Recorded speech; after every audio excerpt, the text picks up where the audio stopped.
નવસારી જિલ્લામાં રખડતા શ્વાનનો આતંક. ખેરગામમાં એક જ દિવસમાં રખડતા શ્વાને 6 થી વધુ લોકો પર હુમલો કર્યો, જેના કારણે લોકોમાં ભયનો માહોલ.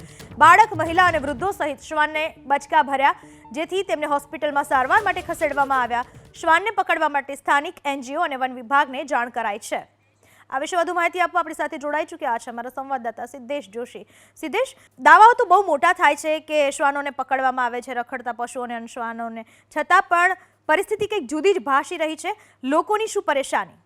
જી, નવસારી જિલ્લામાં અવારનવાર શ્વાનના હુમલાઓ પ્રકાશમાં આવ્યા છે, પરંતુ ભૂતકાળની ઘટનાઓ પરથી બોધપાઠ લઈને શાસકો અને વહીવટીતંત્ર ક્યાંક ને ક્યાંક આ જે મોટું જે કહી શકાય કે કરડવાની ઘટનાઓ છે એમાં ક્યાંક ને ક્યાંક લગામ લગાવી શકી નથી. ત્યારે ખેરગામ તાલુકામાં 5 જેટલા લોકોને શ્વાને બચકા ભર્યા છે. સમગ્ર ઘટનાને લઈને અત્યારે સ્થાનિક લોકોએ વન વિભાગ અને જે સ્થાનિક આગેવાનો છે એને રજૂઆત કરી છે.